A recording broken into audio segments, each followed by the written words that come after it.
for the first time in a generation, going to the polls to vote in a referendum. Unfortunately, we're out of practice in how to conduct ourselves in a referendum. This process is supposed to promote dialogue about the fundamental rules and identity of our nation. Yet passions can run hot and misinformation is rife. How can we make sure our discussions with friends and family are respectful? How can we find reliable sources to ensure we make an informed choice? So on the line we got to Dr. Joe McIntyre, a senior lecturer in law at the University of South Australia, and he's going to help us through all of this. Hi, Joe. Hi, how are you? Good, thank you.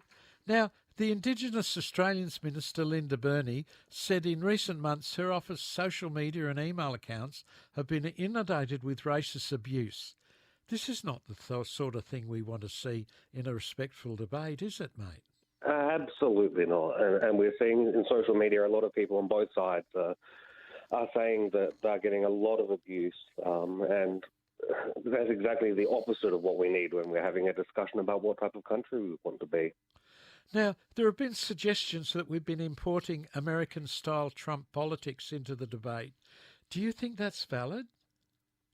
Look, there seems to be some evidence that some of, particularly the No campaign, is being supported by some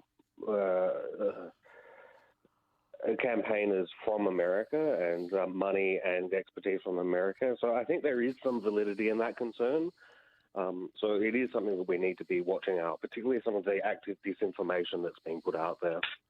So there's a lot of misinformation flying around. Yeah, so I think there's both misinformation, people that just don't understand and that are spreading things that are false, but also I think there's a problem with disinformation, things that are wrong and people know that they're wrong, but they're deliberately putting it out to muddy the water. And that's a real risk because under our current rules, campaigns have no obligation to tell the truth. Yeah.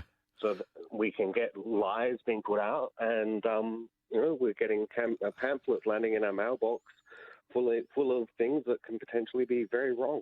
So you've laid out 7 rules that would help us engage in respectful debate. The first one, I think, is remember there's no right answer.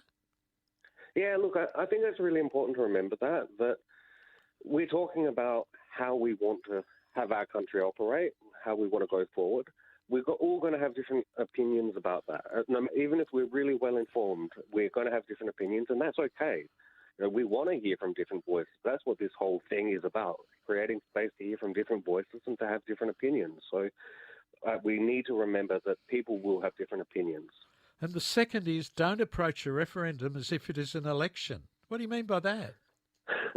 Look, as I say, we're out of practice. We think, we just deal with it like an election. There's one side and there's another side. But a referendum's different because there is a third end to this. This is the idea of what is actually being proposed.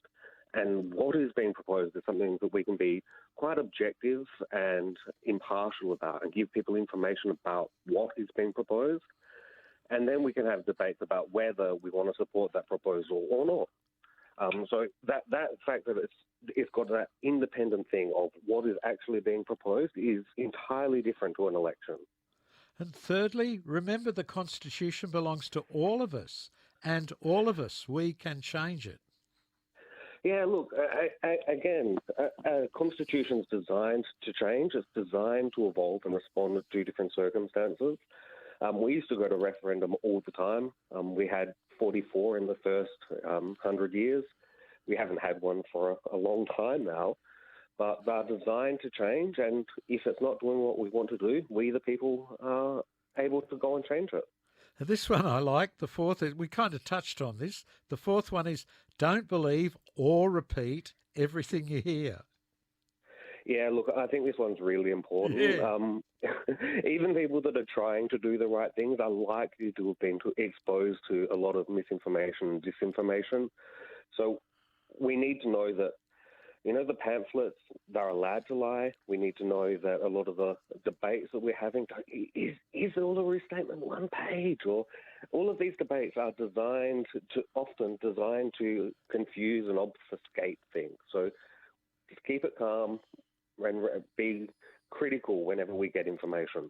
And number 5, it's okay to find this hard and confusing. Look, again, really important. I'm a constitutional lawyer.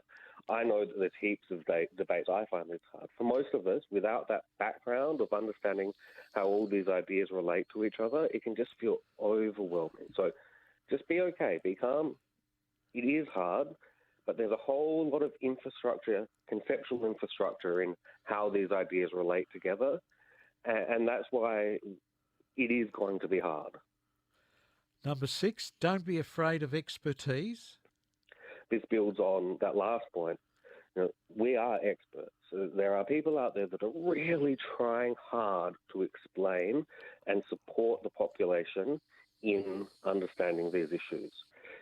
Don't pretend this is simple, but there are people trying to make it accessible.